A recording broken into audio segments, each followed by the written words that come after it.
All right, this is garden talk. I've got my non-alcoholic wine. This is a sparkling Chardonnay from South Africa. I love it. What should I talk about? I guess I'll talk about lavender. So I've got this lavender down here. Smells delicious. Okay, so what do I want to say about lavender? Lavender is notoriously hard to start from seed. I actually just did another video about cilantro. So it's going to be all about things that are hard to start from seed. So I think that when we garden or when we want to start gardening, we think of all the things that we see in a grocery store that we're used to, and we're like, okay, I'm just going to grow the thing.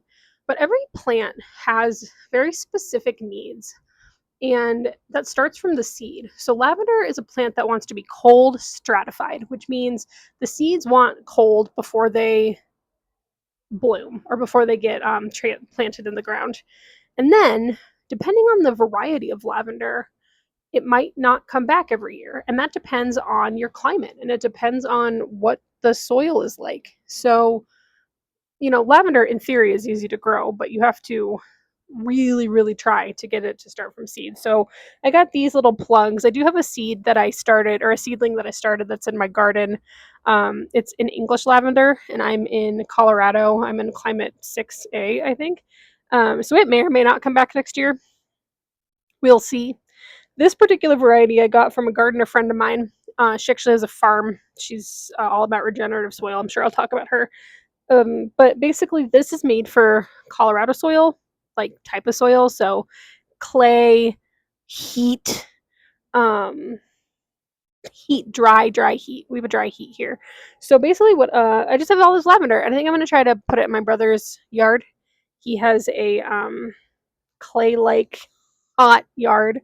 I'm hoping it'll work for him. I also am gonna try to take some of these and propagate them. So if you cut, like, okay, here. Ooh, I don't know if you can hear my cat huffing.